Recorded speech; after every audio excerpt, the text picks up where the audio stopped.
मित्रांनो, तुमचं पुन्हा एकदा सुमिरित मराठी ह्या यूट्यूब चॅनेलवर स्वागत आहे. आजची कथा सुरू करण्यापूर्वी जर कोणी ह्या चॅनेलवर पहिल्यांदाच आले असाल आणि अजूनही सबस्क्राईब केले नसेल तर नक्की सबस्क्राईब करा. धन्यवाद.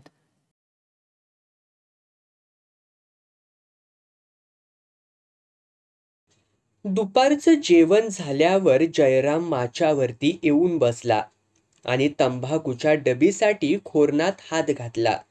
पण हाताला काहीच लागलं नाही तेव्हा त्याच्या लक्षात आलं. आपण कनवटीची डबी अंघोळ करताना नानीतच काढून ठेवले. ती घेऊन येण्यासाठी तो चिंटूला हाक मारणार इतक्यात तो अजून जेवतोय हे त्याच्या लक्षात आलं. तो स्वतःच उठला आणि नानीकडे निघाला. पाठल्या दारातून त्याने नानीत पाहिलं आणि पाहतच राहिला. नानीत चंपा होती. तिने कोरडं लुगडं आडवं धरलं होतं आणि अंगाला चिकटलेलं ओलं लुगडं ती काढीत होती. ओलं लुगडं खाली घरंगळल्यावरती आडव्या धरलेल्या झिरझिरीत लुगड्यामधून तिच्या पुष्ट मांड्या त्याला दिसल्या. तिच्या अंगातही काही नव्हतं. तिची घाटदार वक्षस्थळही त्याने अधाशीरपणाने पाहिलीत. इतकं मादक दृश्य तो प्रथमच पाहत होता. त्याच्या शरीरातून एक वेगळी संवेदना सळसळत गेली. तिचा आपल्याकडे लक्ष जाईल म्हणून चटकन तो मागे फिरला. माच्यावरती येऊन बसला. अजून ते दृश्य त्याच्या डोळ्यांसमोर तरळत होतं. त्याच्या मेंदूला झिंझिण्या येऊ लागल्या. काळजाची धडधड वाढली. तो बेचैन झाला. मनातल्या मनात आपल्या बायकोची आणि चंपाची तुलना करू लागला. त्याला प्रकर्षाने जाणवलं की चंपा बेरजेचं गणित आहे आणि जयवंती वजाबाकीचं. चंपाच्या नग्नतेने त्याला अस्वस्थ केलं. ते सारं दृश्य आपण आणखी थोडा वेळ पाहायला हवं होतं असं त्याला वाटलं. पण या घरात ते कसं शक्य होतं? जयरामचं मन चंपाबद्दलच्या विचारांनी भरून गेलं. बायकोच्या असहकाराने हळूहळू मरत चाललेला वासनेचा किडा चंपाला नग्नावस्थेत पाहून पुन्हा वळवळू लागल्याचं त्याच्या लक्षात आलं. ही घी तंबाखूची डबी. नाहीनेतच विसरलंस. डबी पुढे करीत चंपा म्हणाली. नुकतीच न्हावून आलेली चंपा त्याला खूपच देखणी दिसली. वेलावरून नुकत्याच काढलेल्या काकडीसारखी ताजी आणि टवटवीत दिसली. थै विसरले काय? मी हकडे शोधता हा. तिला लक्षपूर्वक पाहत जयराम म्हणाला.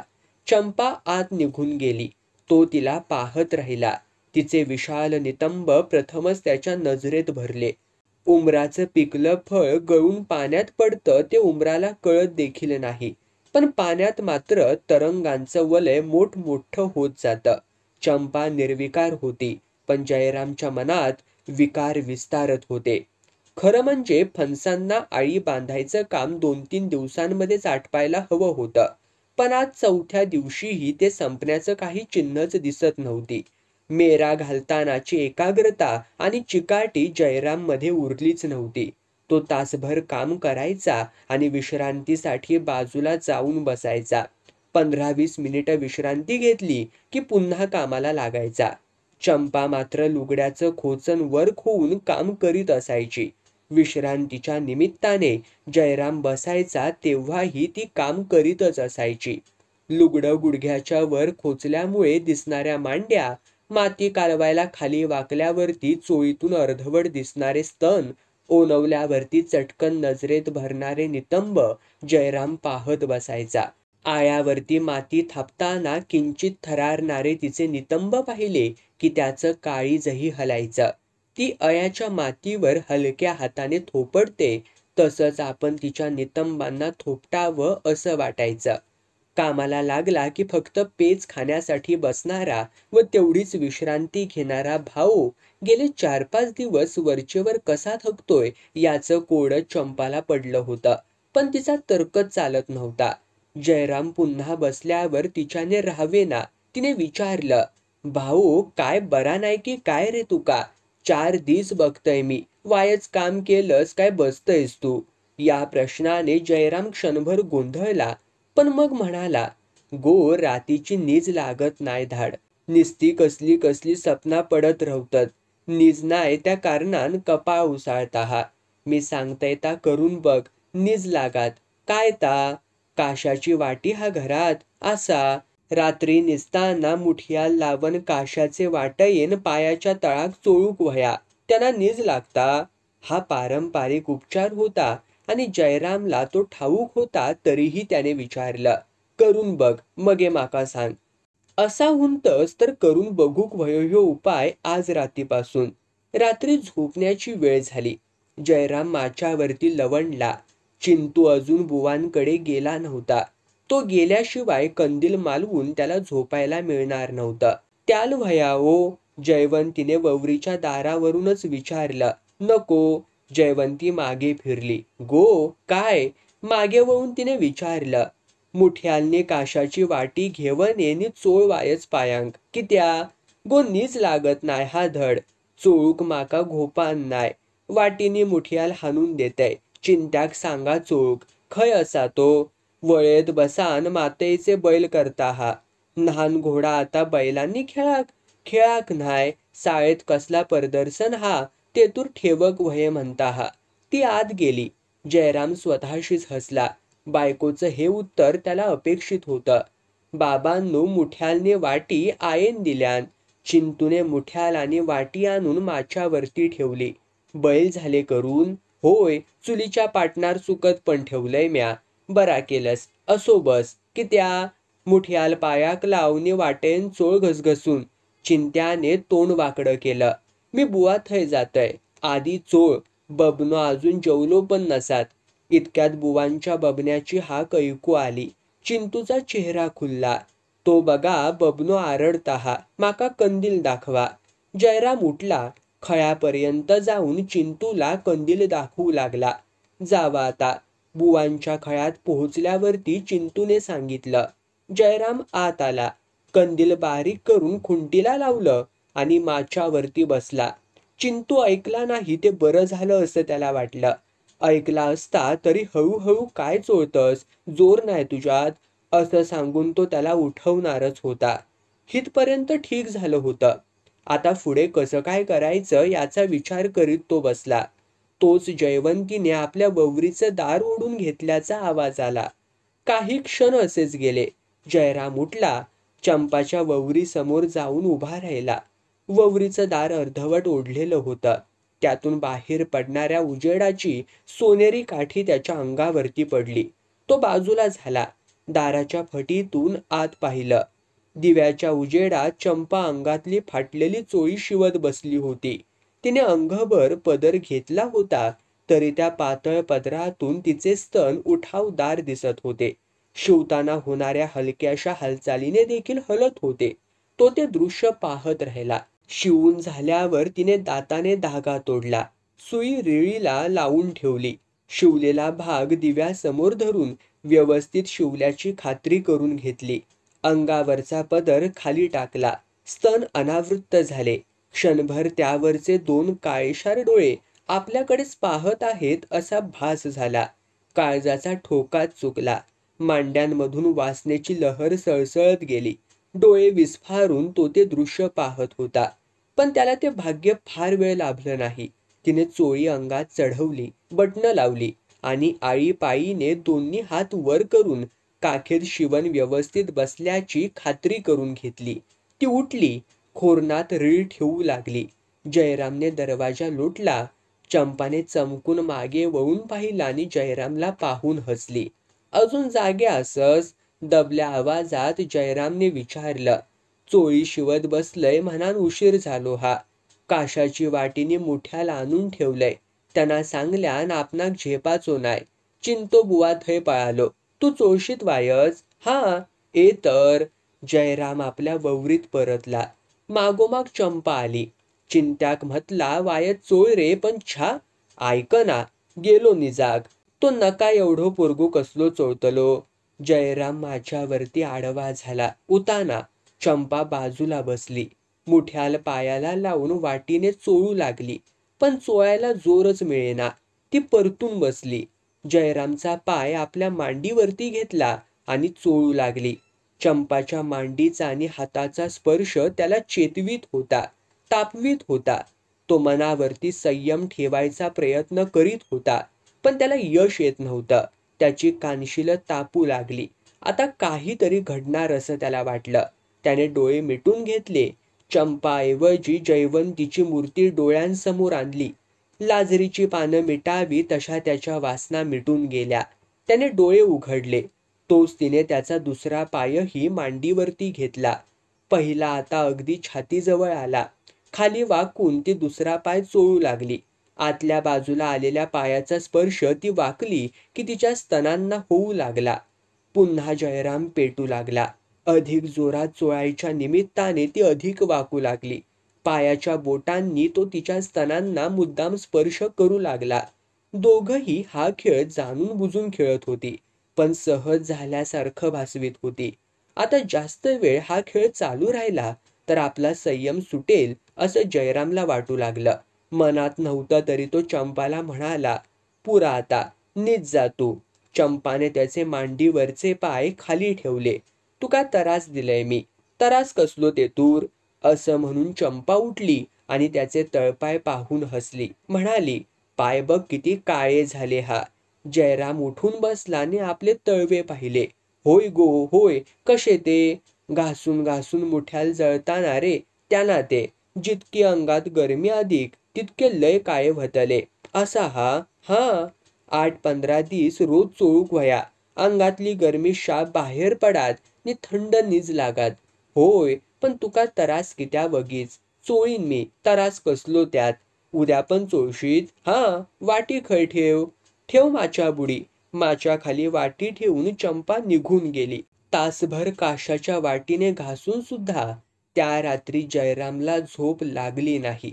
चंपाची ही परिस्थिती वेगळी नव्हती. रात्रभर तो चोरटा स्पर्श अंगभर सळसळत होता. तेच दृश्य डोळ्यांसमोर दिसत होतं. रोज कामाला जाताना जयराम चंपाला हाक मारायचा, पण आज तो हाक न मारताच गेला. चंपाला आश्चर्य वाटलं. तो गेल्याचं कळल्यावर तीही निघाली. ती फणसाजवळ पोहोचली तेव्हा बाजूच्या वाफ्यात जयराम खणत होता. त्याने पंचाचा काचा मारला होता. अंगात काही नव्हतं. त्याच्या पिळदार मांड्या, भरदार छाती, पुष्ट बाहू आज प्रथमच तिच्या नजरेत भरले. त्याच्याकडे पाहतच राहावं असं वाटू लागलं. जयरामने गेल्या सालीच 35 ओलांडली होती आणि चंपा ऐन विशीत होती. भाऊ, चंपाच्या हाकेसरशी जयरामने वळून पाहिलं. असा काय केलंस? येताना साधनाय घातलंस? घायघायतच इसारलंय बघ. राती नीज लागली का रे तुका? होय, डोळो कदवा लागलो ता कळलाच नाही माका. मी सांगले नाही तुका? सांगलंस ता खरा झाला. जयरामने खणून मातीचा ढीग करून ठेवला होता. चंपा खोऱ्याने टोपलीत माती भरू लागली. टोपली भरल्यावरती जयरामला म्हणाली, भाऊ, हात लाव वायच. त्याने कुदळ खाली टाकली. कपाळाचा घाम उजव्या हाताने पुसून हात पंचाला पुसले. पाटी उचलण्यासाठी चंपा जवळ आला. चंपाने पाटी वरपर्यंत भरली होती. गो थोडी भर. इतकी सांडापर्यंत कित्या भरलंस? वली माती जड असतली. उचल तू. काय लांब जावचा नाही हा. म्हणान काय वगीच पोटी फुटायचा? दोघांनीही एकदमच पाटीला हात घातला. पाटी डोक्यावर घेत असतानाच चंपा म्हणाली, शिरारे पडून हेवन. काय झाला? चोळी फाटली. काल शिवलय थयच फाटली पुन्हा. चोळयो नाही हत तुका? तिच्याकडे चोळ्या नव्हत्याच. लग्न झाल्यावर चांगल्या चोळ्या तिने सासरी नेल्या होत्या आणि तिथून निघताना नेसत्या वस्त्रानिशी ती बाहेर पडली होती. वहिनीच्या घरी परतल्यावरती 1-2 जुन्या चोळ्या होत्या त्या तिने बाहेर काढल्या होत्या. त्या जीर्ण चोळ्या आता फाटू लागल्या होत्या. जयरामला उत्तर द्यायचं टाळून ती चालू लागली. चंप्या. ती थांबली. चोळी नाहीतर सांगायचा ना. जागो थारू दिलंस आणि कपडो लतो? माझी काय ऐपत नाही हा का तुका कपडो लतो देवची? नाही कित्या, पण माकाच मागाची सरम वाटता. सरम कसली गो? मी काय परको असय? उद्या मंगळवाराक जातय नि खण घेवन येतय. ह्या का शिवाक सांग, शिवान देयत. तिका कित्या त्रास? बसान बसान चोळी शिवाक काय? शेजाऱ्या पाजाऱ्यांचो शिवण देता. तुझी शिवान देवचो नाय. बाकी कामाक हात नाय, पण तितक्या कसं बसा हातात. चंपा फणसाखाली पाटी रिकामी करून आली. खोऱ्याने ढिगातली माती पाटीत भरू लागली. जयरामने पुन्हा विषयाचा धागा पकडला. माझी काळी कोरपीन बघलस? होय, कोणी शिवल्यान आसात? दर्जान. गो नाय, त्यांना शिवल्यान. कोणी? चिंतूचे औशीण? आश्चर्य वाटून चंपाने विचारलं. नाहीतर कोणी? बरीच बाय असा तर. माझी जुनी कोरपीन होती ना, ती तिनं इसवल्यान आणि तिचे तुकडे बघून नवो कपडो बेतल्यान आणि हातान शिवल्यान. अगदी जुस्त अंगात बसली. असा नाय. आमका शिरा पडली फाटलेली चोळी पण धड शिवाक येत नाय. एक बायल माणसांचो चोळो ह्यो शिवता हा. वायच हात लाव हा. जयरामने पाठीला हात घातला. यावेळी पाठी उचलताना त्याने मुद्दाम चोळी कुठे फाटले ते पाहिलं आणि फाटलेल्या भागातून दिसणारी तिची काख पाहून उत्तेजित झाला.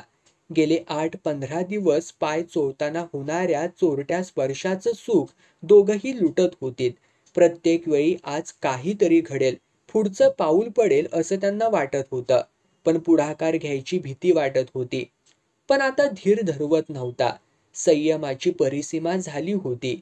एका पायाला मुठ्याल चोळून होताच चंपाने जयरामचा दुसरा पाय जवळ घेतला. स्पर्श अधिक निकट झाला. आपला पाय तिने वक्षाशी अधिक घट्ट धरल्याचं त्याला जाणवलं. तो चेतवला गेला. कानशिलं तापलीत. अंगातलं सारं रक्त गरम होऊन वेगाने कमरेच्या दिशेने धावतंय असं वाटू लागलं. तो उठून बसला. असा काय? नको नको, पुरे. तिच्या डोळ्यांत पाहून हात हातात घेत तो म्हणाला. त्याच्या डोळ्यांतली भावना तिने ओळखली. त्याच्या स्पर्शाने पाण्यात ढेकूळ विरघळावं तशी ती विरघळली. तिची नजर वासनेने भरली. जयरामने आपला हात तिच्या दंडावरून खांद्यांपर्यंत आणला. चंपाने विरोध केला नाही. तिच्या हातातली वाटी अंथरुणावरती घरंगळली. वाऱ्याच्या झुळकीने केळीचं पान थरारतं तशी ती थरारू लागली. तो आणखीनच तिच्या जवळ सरकला. तिच्या चोळीची बटणं काढलीत आणि तिचे स्तन घट्ट दाबले. तिच्या अंगातून वीज सळसळली. ती त्याच्या मिठीत कोलमडली. त्याने तिला घट्ट आवळली. दोघांचेही हात एकमेकांच्या शरीरावरून फिरू लागले. त्याने तिला अंथरुणावरती झोपवलं आणि अनावृत्त केलं. 2 अतृप्त जीव मिळालेल्या संधीवरती तुटून पडले. यथेच्छ सुख लुटलं. त्या अतीव सुखाने ती श्रांत झाली. विसावा घेत पडून राहिली. नवऱ्याच्या 2 महिन्यांच्या सहवासात असं सुख चंपाला मिळालं नव्हतं. खरं सुख कसं असतं हे तिला आज कळलं. पुरुषाचा स्पर्श, त्याची मिठी, त्याचं हवं हवंसं वाटणारं सुखद आक्रमण आज तिने पुरेपूर अनुभवलं. नवरा जगला असता आणि आपण त्याच्याबरोबर आयुष्य काढलं असतं तरी आपल्याला असं अवीट सुख मिळालं नसतं असं तिला वाटून गेलं. तृप्तीनंतरचा थकवा दूर झाल्यावर ती उठली. कपडे व्यवस्थित केले. तोच जयरामने तिला पुन्हा बाजूला झोपवलं. तिच्या केसांवरून हात फिरवीत तो म्हणाला. किती वर्षांनी आज सुख गावला. कित्या? बायको? कसली ती बायको? सदा रोगी. अंगार काय मांस हा तिच्या? हाली तर अगदी जवळ येवक देत नाय. कधी वांछा झाली तर उपडी निजाचा लागता. भावो, काय? आता माका भीती वाटाक लागली हा. कसली? काय तरी नकोता झाला तर? झाला तर काय करूच आता मी करीन. वगीच नको ते गोष्टीचा विचार करू नको. काही क्षण असेच गेले. ती त्याच्या छातीवरती डोकं ठेवून पडून राहिली. नंतर चंपा उठू लागली. खय जातस? जातय मी. नीच गो हैसरच. नको, कोणीतरी उठात. गो आताशी मध्यान्हरात होता हा. यदवा कोण उठता हा? नको. नीज लागली नि जाग्या जावक झाला नाय तर नको ती पंचायत उठायची. ती उठली. पायाखालची वाटी आणि मुठ्यालाचं मुठलं उचलू लागली. वाटी बेटी लांब नेवण ठेव खैतरी. उशीवरती डोक्याखाली हात घेत जयराम म्हणाला. लांब कित्या? उद्या नको हा. आता काय गरज नाही त्याची. चंपा हसली. जयरामही हसला. चंपाने बाहेरचा कानुसा घेतला आणि ती निघून गेली. जयरामने पडल्या पडल्याच पंचाची कनवट घट्ट केली आणि कुशीवर आडवा झाला. त्याला झोपही चटकन लागली. जे आपण गमावलं, हरवलं, आयुष्यात पुन्हा कधी त्या हाती लागणार नाही असं वाटलं होतं ते अचानक आपल्याला मिळालं. जगण्याला आलेली मरगळ नाहीशी झाली. वाळवंटात आषाढाचा पाऊस पडला. खंत फक्त एकच होती. हेच सुख चोरून लुटावं लागत होतं. जोपर्यंत गुप्तता टिकेल तोपर्यंत सुख अबाधित होतं. ज्या दिवशी हे कुणाला कळेल तो या सुखाचा शेवटचा दिवस असणार होता. या सुखाचं आयुष्य किती? याचं उत्तर कुठलीही कुंडली मांडून काढता येणार नव्हतं. तरीही या सुखाचं आयुष्य वाढवणं त्यांच्या हातात होतं. कुणालाही संशय येईल इतकी घसट न वाढवणं, घरातल्यांचा विश्वास संपादन करणं, या गोष्टी अतिआवश्यक होत्या. चंपाने निश्चय केला, सगळ्यांशी चांगलं वागायचं, खूप काम करायचं, घरातल्या सगळ्यांना मदत करायची, इतकी की आपण नसलो तर त्यांचं अडलं पाहिजे, आपली आठवण झाली पाहिजे. सुख हवं असेल तर हे सारं करायलाच हवं. पण आपण करतोय ते योग्य आहे का? भाऊच्या बायकोवर आपण अन्याय तर नाही ना करीत, तिच्या हक्कावर आपण? पण ती तरी आपला हक्क कुठे बजावते? पण हे पाप नाही का? भाऊला बायको असून सुख मिळत नाही, मी तर विधवाच, मग दोन गरजूंनी एकत्र आले तर पाप त्यात कसलं? भाऊला मी नादी लावलेलं नाही, त्याला जे बायकोकडून मिळत नाही ते मी त्याला देते, तोही पाप करत नाहीये. एका घरी नाही मिळालं तर दुसऱ्या घरी मागण्यात कसलं आलंय पाप? हे पाप असेल तर मी ते का करते? रोगी व्यसनी नवऱ्याशी माझं त्यांनी लग्न लावून दिलं म्हणूनच ना, त्याचं हे पाप नव्हे. देवाने मला शरीर दिलं, मन दिलं, तसंच त्यांचे विकारही दिले. ते उफाळून आल्यावर मी काय करू? पण या घराने मला आसरा दिला त्या घरात राहून. कळतं, सगळं कळतं मला. या संबंधामुळे कदाचित हे घर पेचातही येऊ शकेल. पण मी तरी काय करू? त्या सुखाची आठवण झाली की मी कसलाच विचार करण्याच्या परिस्थितीत नसते. त्यावेळी मला फक्त आणि फक्त सुख हवं असतं. होता होई तो या घराचं सुख अबाधित राहावं म्हणून मी प्रयत्न करायला हवेत एवढं मला कळतं. लावणीनंतरची नडणीही आटोपली होती. शेतीची कामं आटोपली होती. आता सराईशिवाय शेतांची कामच नव्हती. पण चंपा बसून राहत नसे. सकाळीच कुडणात जाऊन 2-3 वरंडी 4 कापून घेऊन येई. त्यासाठी 3-4 खेपा ती घाली. तोपर्यंत दुपार होई. संध्याकाळीही ती असंच काहीतरी काम काढून बसे. संध्याकाळचं पाणी भरून झालं तसं चंपाने हिर तासायला घेतली. ते पाहून जयरामची आई म्हणाली, चंप्या, पोरा किती कामा करशीत, कदवा तरी इसव घी. रात्री काय कामा असता, इसवच असता न्हय. ता झालाच गो. चंपा हिर तासू लागली. पातींचे तपकिरी पट्टे खाली पडू लागले. त्यातून लवलवता पिवळा हिर बाहेर पडू लागला. म्हातारी ते काम करण्याची तिची चलाकी पाहत होती. हिर तासून संपल्यावर त्यातल्याच एका पातीने त्यांची जुडी बांधू लागली. काय पोरा तुझा नशीब, देव आमका म्हाताऱ्यांका जीव नको तरी जगवता हा, नि तुझ्या घोवाक दांडग्या दुंडग्याक नेल्यानी. नवऱ्याचं नाव ऐकताच अंगावर पाल पडावं तसं तिला वाटलं. हिरांची जुडी माच्या खाली टाकून ती आत गेली. शिरा रे पडो माझ्या तोंडार, वगीच त्या पोराक दुखवलंय तिनं सांजचा. नवऱ्याच्या आठवणीने दुःखी होऊन चंपा निघून गेली असं तिला वाटलं. चंपा रांदपाच्या ववरीत आली. जयवंती कोळंबीत पीठ मळीत होती. उठ, मी भाकरो भाजतय, चंपा म्हणाली. आणि मी काय करू? आधीच माझो भाईल्या कामाक हात नाय. आता तू इल्यापासून घरातला पण करूक द्यायच नाय. मी सगळा करीन. तू आपली चोळयो शिवत बस. गो त्याचा पण कंटाळो येता नाय. ता काय नाय, मी उठाचय नाय. तू माझे संबूर बस. तुका काय इचारूचा हा? इचार काय ता? चुली समोर बसत चंपा म्हणाली.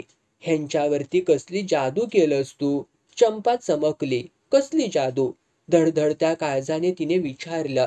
जयवंतीने भाकरी तव्यावर टाकली आणि तिला पाणी लावता लावता हसत म्हणाली. त्यांच्या तोंडात नुसता चंप्या चंप्या चंप्या. चंप्या होता म्हणान असा झाला आणि चंप्या होता म्हणान तसा झाला. जयवंती हसल्याचं दिसताच धोका नसल्याचं तिने ओळखलं. मग तीही हसत म्हणाली, भाऊचा काहीतरीच असा. काहीतरीच कसा? काय खोटा सांगतात ते? खराताच सांगतात. यंदा मेरो घातलाच त्यांना सगळं उकरड. शानपाणी शेतातला शेतात राहुला. वाहनान लोकाच्या कोपऱ्यात जावक न्हाय. त्यांचा गुन्हा भात कसा यंदा कंबारभर इला हा. मेरो काय मी एकट्यान घातलंय? एकट्यान नाही गो, पण तू मदतीक नसतस तर घालूक झेपणार होतो ह्यांका. वजा वजा 4 कापून आणतस, गाय बैलांनी आंग धरल्यानी. आमचे गायन 3 कोपाचे वर कधी दूध दिल्यान तर आमका ठावक नाय. पण इयान 2 वर्षा झाली तरी यंदा 4 कोप दूध देता हा. ही मेहनत तुझी नाही का? आणि काय? चंपाने हसत विचारलं. तुका काय वाटला मी तुझ्या तोंडार म्हणान सांगतय, तुझे पाटलेकडे पण सांगतय. हे तर त्या देवाक बोल लावतात. देवाक कित्या म्हणतं देवाकडे न्याव नाय. अंगात लक्ष्मीचे गुण असताना देवान त्या दांडग्या दुंडग्या पोरा किदाव केल्यान. तोच पुन्हा विषय. चंपा उठली आणि बाहेर गेली. मामाकडे राहत असलेले जयरामचे दोन्ही मुलगे दामोदर आणि रमाकांत परीक्षा झाल्यावर आपल्या घरी आले. तिघेही एकत्र आल्यामुळे दिवसभर त्यांची दंगामस्ती चाले. रात्री अंथरुणावरती पडले तरी त्यांची बडबड बराच वेळ चालू असे. तिघेही ओट्यावर झोपत. जयरामच्या ववरीत जायला ओट्यावरूनच दरवाजा असल्यामुळे चंपाला जयरामकडे वा जयरामला चंपाकडे जाताच येत नसे. रात्री निरस झाल्या होत्या. शेतात किंवा रानात गेल्यावर एकांत साधून जयराम चंपाला जवळ करायचा. चारी बाजूला नजर ठेवीत स्पर्श सुख घ्यायचा, पण त्यातून समाधान मिळत नसे. तांब्यातलं दूध घटाघट पिण्याऐवजी बोट बुडवून चाखावं तसा हा प्रकार म्हणायचा. पूर्वी दरवर्षी मुलं मामाकडून आली की कुठे ठेवू आणि कुठे नको असं त्याला व्हायचं. ती आली की तो त्यांच्या बरोबरच ओट्यावरती झोपायचा. त्यांच्याबरोबर गप्पा मारायचा, गोष्टी सांगायचा. पण यंदा त्याने तो प्रघात मोडला. मुलांना सुरुवातीला या गोष्टीचं आश्चर्य वाटलं, पण मग आनंदही झाला, कारण त्यांना आता हवं तितका वेळ मनसोक्त बडबडायला मिळत होतं. मुलं झोपली की गुपचूप चंपाच्या ववरीत जायचं असं तो रोज ठरवायचा. पण मुलं इतका वेळ बडबडत राहायचीत की दिवसभराच्या श्रमाने थकलेला जयराम ती झोपण्यापूर्वी स्वतः झोपून जाई. मुलं झोपल्यावरती जेव्हा त्याला जाग येई तेव्हा कोंबडा आरवून गेलेला असे. चंपा रांदपाच्या ववरीत मडकी सरकुलं धुण्याच्या कामात गुंतलेली असे. महिना कधी संपतोय आणि मुलांची शाळा पुन्हा कधी सुरू होते असं त्याला झालं होतं. दुपारची पंगत बसली होती. बाप बेटे चौघेही जेवायला बसले होते. जयरामच्या बायकोने विषय काढला. दामू, काय हुंतावा ऐकलास? काय हुंता हा? शेजारी बसलेल्या दामूकडे पाहत त्याने विचारले. साळा पुरे झाली हुंता. काय? तोंडात घालण्यासाठी हातात घेतलेला घास त्याने पुन्हा ताटात ठेवला. साळा सोडतोय हुंता की त्याकाच विचारा. जयरामला राग आला. गेला महिनाभर चंपाशी एकांत न मिळाल्याने कुचंबना झाली होती. आता हा कळता सवरता पोर साळा सोडून घरी राहिला तर आशाच नको. कित्या रे दामू? रागाने जयरामने विचारलं. काय विचारतय मी? जयरामचा आवाज चढला. मग काय ता विचारा, आधी जेवा पुढ्यातला. जयवंती म्हणाली. ता काय नाय, आत्ताच काय ता समजाक व्हया. दामू, शाळा किता सोडतस? कंटाळलो असात. तू मधी मधी बोला नको. कंटाळा कितीसो शिकलो? बालिस्टर होतं ते कंटाळत नाही नि ह्याका कंटाळविलो हा. भिकेची लक्षण हा. दुसरा काय? सोडतय हुंता तर सोडीना. काय सोडीना? जयराम बायकोवर खेकसला. लोकांका शिकाक मिळत नाही नि ह्यांका गावला तर कंटाळविलो. करतलच काय शाळा सोडून तू? तुमका हातभार लायत. माका काय धाड भरली हा? मी अजून ठणठणीत असय आणि 10-15 वर्षा तरी माका काय एक होवचा नाय. अनार बसान काय बोलताच नको ता? शाळा सोडून करतलो काय तर हैसर? ढोरा राखतलो? ता काय नाय. शाळा पुरी करूकच व्हई. नको ते लाड करणारो मी नाय आणि तुका काय कळत नाय तर तू पण करू नको. मी कसले लाड केलंय? मी त्याका शाळा सोडूक सांगत हय? दामू, शाळा शिक, नोकरी धर. हय शेतीचा काय खरा नाय. मी करते तितक्या पुरे. अरे आता शेतीत काय मजो राहुलो नाय. पावस पाणी यार लागलो तर भात, नाहीतर गावात पण नाय. अगोदरचे लोक म्हणत उत्तम शेती, मध्यम व्यापार नि कनिष्ठ नोकरी. आता दिवस बदललेत. आता उत्तम नोकरी, मध्यम व्यापार नि कनिष्ठ शेती असे दिवस इलेहत. आणखी काही न घेता ताटातलं तेवढंच जेवून जयराम उठला. आचवून झाल्यावर तांब्या उंबऱ्यावरती ठेवता ठेवता बायकोला म्हणाला. चिरंजीवाक समजाव, बापाशीचा आयक म्हणाचा, नाहीतर पाठसून पश्चाताप करूची पाळी येतय. रात्रभर जयराम दामूचाच विचार करीत होता. तो पोर आपलं ऐकेल की आपलं तेच खरं करील. त्याच्या आईची त्याला फूस दिसते. त्याने रडून तमाशा केला तर त्याची आजीही त्याचीच बाजू घेईल. ती सगळी एक होऊन आपल्यावरती दबाव आणतील. असं झालं तर काय करायचं? काय करता येईल? सगळं काही व्यवस्थित चाललं होतं. बिनबोभाट चाललं होतं आणि मध्येच हे काय उपटलं. छा, पुरं वर्षही झालं नाही तर आफत आली. आपल्या नशिबातच हे सुख नसावं. सकाळी शेतात गेला तेव्हाही त्याच्या चेहऱ्यावरती नाराजी होती. तो विचारात गडला होता, गप्प होता. चंपा भाऊचं काय बिनसलं असावं याचा विचार करीत होती. जयरामने काम थांबवलं आणि सावलीत जाऊन बसला. चंपा त्याच्याजवळ गेली. भाऊ, आज गपसो काय झाला? खय नाय, काय नाय. नाय कसा, काहीतरी असतला. कसलो विचार करतोस? थोरलो पराक्रमी म्हणता हा शाळा सोडताय. मग हे सोडीना. जयरामने क्षणभर तिच्याकडे पाहिलं. सोडीना काय? शाळा सोडून घरात राहुलो तर तुझा माझा भेटणं बोलणं बंद जायत. चंपा हसली. म्हणान तू विचारात पडलंस? मगे आणि शाळा सोडूची काय गरज हा त्या का? लोकांका शिकाक मिळत नाय नि ह्यांका गावता तर मस्ती इली हा. शिकलेनी नोकरी धंदो केल्यानी तर माका देतले त्यांचाच भला होयत ना. सांग त्याका समजावून. ऐकात तो. चांगलं होय राती. बघूया आता ऐकता काय. जबरदस्तीन घालून उपयोग काय. धरून कुत्रा पारहत कसली. ऐकात तो. तो ऐकलो असतो पण आवाज कैवार घेता त्याचो. ती काय तुझ्या सांगण्याबाहेर हा. ऐकलो ने गेलो तर बरा. नाहीतर काय.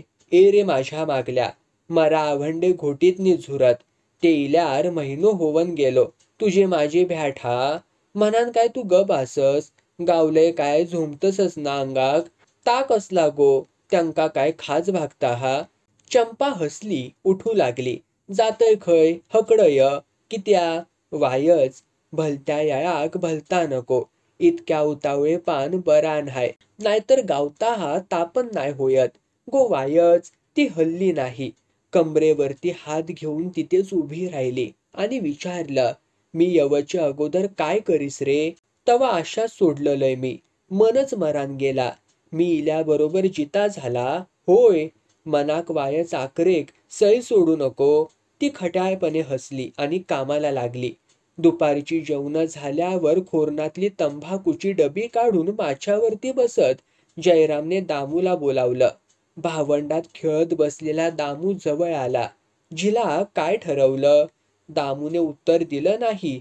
त्यावरून जयरामने ओळखलं की पुढे शिकण्याची दामूची इच्छाच दिसत नाही. ह्या बघ दामू, मी सांगतय तर ध्यान देव नायक.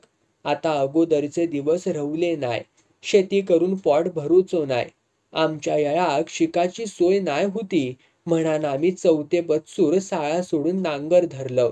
तुमच्या नशिबात तुमचे मामा बरे हत. मी जरी तुमची पोडगीनी पाठी पुस्तकांचो खर्च देत असले तरी त्यांनी आपल्या घरात थारो दिल्यानी हा. त्याचो फायदो घेवा. शिका. तू शाळा सोडलंस तर तुझे पाटले भाव पण ताच करतले. तवा मी सांगते ता आयक वायच. तुझे औशीच्या नादाक लागा नको. ती घरात असता. हुमऱ्याचे बाहेर दुनियेत काय चालला हा त्याची खबर तिका नाय. तुझ्या थोरल्या मामाचो झील बघलस ना तू. शिकान नोकरे धंद्याक लागलो. मोठो चाकरमानी झालो. लांब पाटलन घालता, बुचकोड घालता. हातात घड्याळ, बोटात अंगठी. काय त्याचो रुबाब म्हणता. त्याच्यासारखा होवचा असा नाही तुका वाटत. शाळा सोडून हैसर रवलस तर काय गावतला. मांजरपाटाचो पंचो नेसाक व्हयो नि चिखलात जावक व्हया. मग काय ता विचार कर.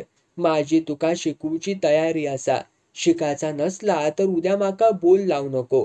शाळा उघडाक आता 8-10 दिस रवले ह. आज नाही पण उद्यापर्यंत माका काय ता सांग. तशी माका दाण्या गोट्याची सोय करूक व्हई. तू म्हणशीत शाळा सोडीत नि उणगान खायन. तसा चलाचा नाय. माझ्या बरोबर शेतात राबाक व्हया. नेसान पाटलन गावची न्हाय. पंचो नेसाक व्हयो. आधीच सगळा सांगाक ठेवतय. मगे तुझा रडना कुटना नको. पाळीचा दिवस 8-10 दिवस मागे पडला होता. आज येईल, उद्या येईल म्हणून चंपा जयरामला सांगायचं टाळीत होती. पण आता मात्र सांगायलाच हवं होतं. नाहीतर गोष्ट हाताबाहेर जाण्याची शक्यता होती. रात्र झाली. बाहेर पाऊस पडत असल्यामुळे घरात आज रोजच्या पेक्षा लवकर निजानीज झाली.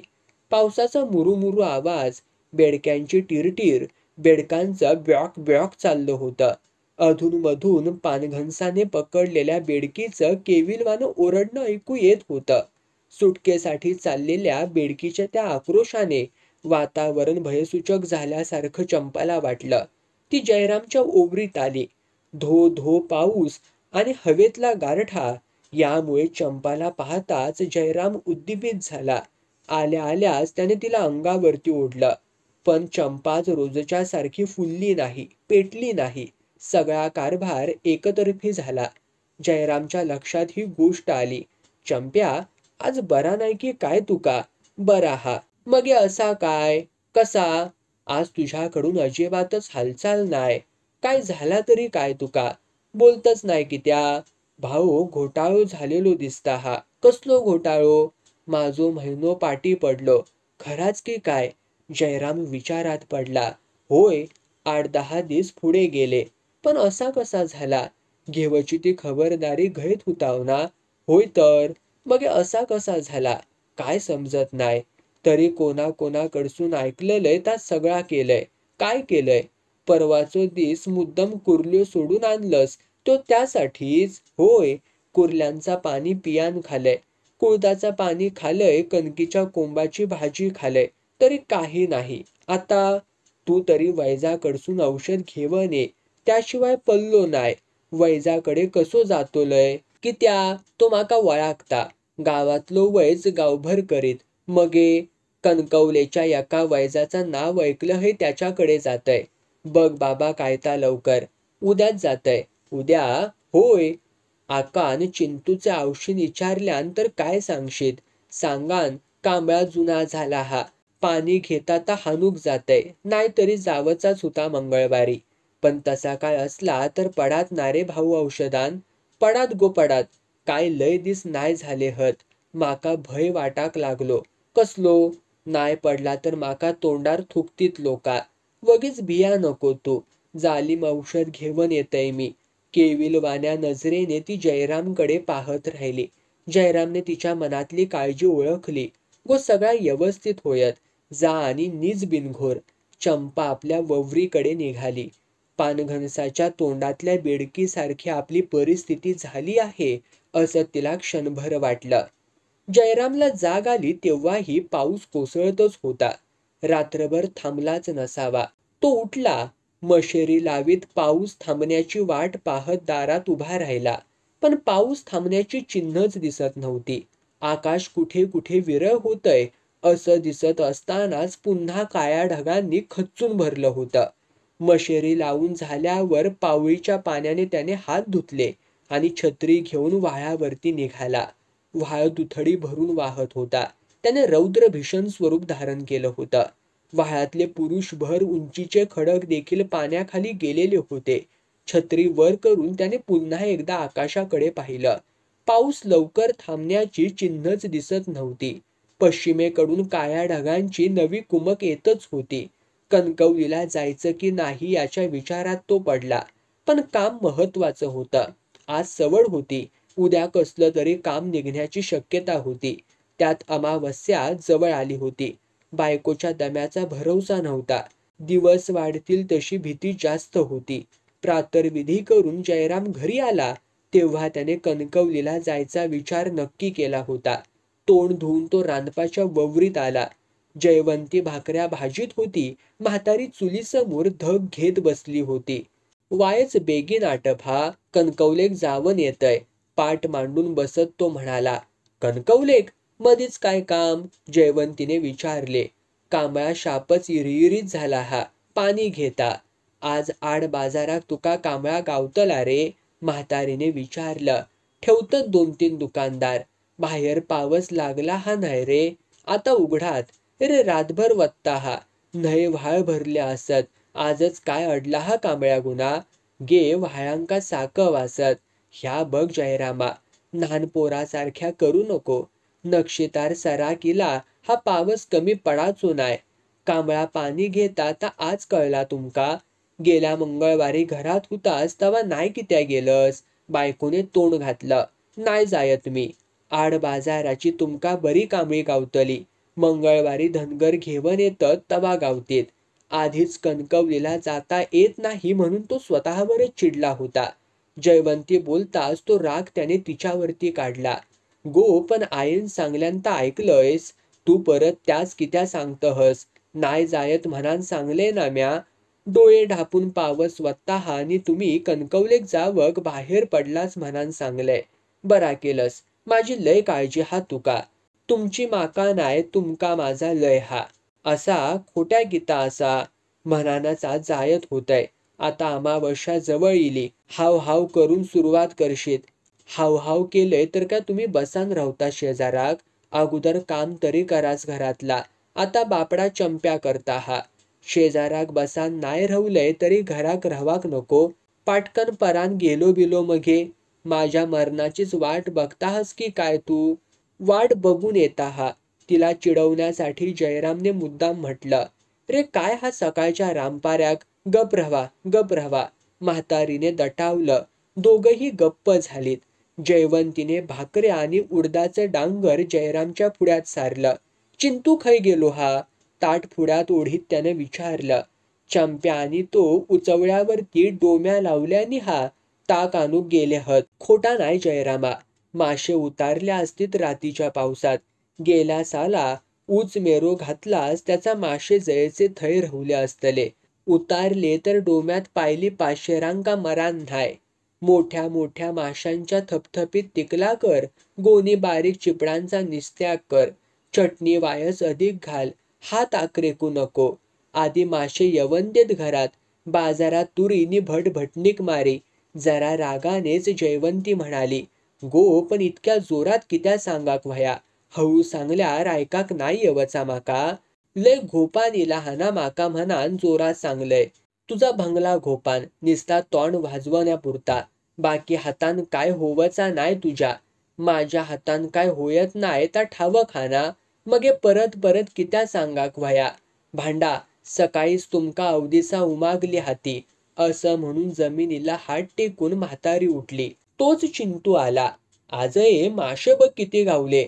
पंचाच्या फडक्यात बांधलेली माशांची मोटली दाखवीत चिंतू म्हणाला. मॉब गावले. 3 शेर अधिक असत. मी सांगय नाही जयरामा. यंदा मासो जायचे थै रवलो. बाहेर जावक नाय. धरगे आहे. चिंतूने मोटली पुढे केली. फोडलले हत. नाय. चंप्या आकाक सांग जा फोडून शाप करून देवक. आये खरा सांगाकच इसरलय. चिंतू हसत हसत म्हणाला. काय ता. काय झाला तो ठावक हा. काय झालं तर ठावक हा. पण चिंतूला हसूच आवरत नव्हतं. रे निस्तो हसतस काय सांग काय ता. चंप्या अक्का पडला वाकड्या वाफ्यात. शाप भिजला. जयराम गंभीर झाला. चक्कर येऊन तर ती पडली नसेल ना अशी शंका त्याला आली. पडला कसा रे. जयवंतीने विचारलं. कोणाक ठावक. मी पुढे चला होतय. धबाक्कन आवाज इलो म्हणान मी पाठी परतान बघले तर आका पडलला. खय आपटला खराडला. म्हातारीने विचारलं. गे पानयात पडला. आपाटतला खराडतला कसा. खय असा ता. त्याका वला कापड सोडूक सांग. नाहीतर तसाच रवाता. असं म्हणत चंपाला हाका मारीत म्हातारी बाहेर पडली. 15 दिवसांपूर्वी जयरामने कणकवलीला जाऊन औषध आणलं ते चंपाने घेतलं. पण अजून त्यांना हवं होतं ते घडलं नव्हतं. प्रत्येक दिवस आशेचा उजेड घेऊन उगवत होता आणि निराशेच्या अंधारात ढकलून मावळीत होता. दोघांनाही चिंतेनं ग्रासलं होतं. चंपाच्या पोटातला गर्भ दोघांचीही चैन आणि शांती खाऊन टाकीत होता. गर्भ पडला नाही तर तिच्या समोर अनेक प्रश्न उभे राहणार होते. अब्रू तर जाणारच होती. पण जयरामचा आधारही तुटण्याची शक्यता होती. घरात वादळ उठणार होतं. कालपर्यंत कामसू प्रामाणिक आणि प्रेमळ वाटणारी चंपा कुलटा ठरणार होती. आता गर्भ पडण्याची आशा जयरामने सोडलीच होती. अधिक जालिम औषधान असं चंपा जयरामला सांगत होती. पण दिलेलं औषध जालिम होतं. त्याने काम झालं नाही तर गर्भ खरवडून काढणं हा एकच मार्ग आहे असं वैजाने सांगितलं होतं. पण हा अतिरेकी गावठी उपाय जयरामला मान्यच नव्हता. यात धोका होता. चंपाच्या जीवाला अपाय होण्याची शक्यता होती. गर्भ पडणार नाही असं गृहीत धरून जयराम आता विचार करू लागला होता. येणाऱ्या प्रसंगाला तोंड देण्याची शक्ती गोळा करीत होता. कुणी काय विचारलं तर कसं उत्तर द्यायचं याची मनाशी जुळणी करीत होता. चंपाची समजूत कशी घालायची. तिलाही या प्रसंगाला तोंड देण्याची शक्ती कशी मिळवून द्यायची याचा विचार तो करीत होता. भाऊ तुझ्या मनात काय हा. चंपाचा आवाज व्याकुळ होता. काय झाला. पहिल्या औषधान काय झाला नाय, दुसरा हान म्हणान कधीपासून सांगतय तर मनार घेयच नाय. आता काय उपयोग व्हावचो नाय. पण तुका मी 8-10 दिस सांगतय ना, तेव्हा पण काय उपयोग झालो नसतो. ता तुका कसा कळला? वैजान दिल्यांता औषध जालिम होता. मगे आता कायच इलाज नाय. असा, पण तो माका पसंत नाय. कसलो तो? पिंड खरडून काढूचो. मगे पसंत नाय कित्या? तेतूर धोको हा. धोको कसलो? परानच जायत ना, जावन देत. नाहीतरी माका आता जीव देण्याशिवाय पल्लो नाय. त्यांना काय होयत? अब्रू तरी जावची नाय माझी. खुळा असस तू. पोट झाडताना मेलस तरी अब्रू जायत नि जीव दिलस तरी जायत. मगे आता मी काय करू? तुझ्यावर विश्वास ठेवलंय नी. मी काय तुका फसवलंय? करूचा तितक्या केलंयच ना. काय उपयोग झालो? उपयोग झालो नाय तेतून माझो काय दोष? माझ्या हातान झाला तितक्या केलंय. तुझं यळच सामकू नाय. माका आता दुनेक तोंड दाखवू नको. मी जीव देतलय. अब्रू गेली तरी पाठी जायत. जीव गेल्या उपरात हा कोण बघूक नि ऐकाक. तू सुटशीत पण मी बांधान जायत. मी आप खुशीन मेलय तर तू कित्या बांधान जाशीत. पहिले साली बाळू रावत नाही गेलो, त्याचा काय? सकला चांभारीन त्याच्या पैऱ्याक ये. तिचा पोट वाढवल्यान. अब्रूस्ताव तिना बाईन जीव दिल्यान. पोलीस केस झाली. सकल्याच्या भावान राऊताचं नाव सांगल्यान. वरीसभर खडी फोडून इलो हा. मगे आता माझी निर्गत काय? काय होयत त्याका मी जबाबदार असे. कोण जन्माक येत त्याका मी पोशीन. पण लोका, कोणी विचारल्यान तर माझा नाव सांग, मी त्याका उत्तर देयन. ह्या बाहेरच्यांचा झाला, घरातल्यांचो काय? तुझी आवस, बायको माका घरात ठेवतीत. घर माझा हा, मी चालवतय. माझा करना. माझा वागणा कोणाक पसंत नसा त्यांना बाहेर पडूचा. ह्या माझ्या समोर सांगतस, त्यांका सांगशीत? सांगान तर सोडीन. मी काय केलंय ता असा कधीतरी होतलो ह्याचो विचार करूनच केलंय. तू काळजी करू नको. मी तुका रस्त्यावरती टाकूच नाय. तू सांगतस तसा करशीत भाऊ, माझो विश्वास हा. पण घरातली माणसं आत्तापर्यंत माका बरा करीत. आता मी त्यांका वायट होतलय. नशिबान कसो दाव धरल्यान ह्यो. गो थोडे दिस. मगे आपूनच झक मारीत बोलाक येतली. त्यांका पाणी कोण देतला? त्यांका घोपान हा. तुझ्याच पायापर्यंत यवक व्हया त्यांका. पण त्यांनी माका आपला मानल्यानी परकेपण दाखवूक नाय नि माझे हातसून. त्याका काय तू एकटाच जबाबदार न्हाय. हच मी पण असाय. आणि चंप्या व्हता त्या बऱ्यासाठीच व्हता. कसा? उद्या म्हातारपणात माझे पाठी तुका कोण बघीत? माझे झील? काय भरवसो नाय. आता तुका झील झालो तर तुका पोशीत. खरा नाय का? पोशीत तवा पोशीत. त्याका लांब पल्लो हा.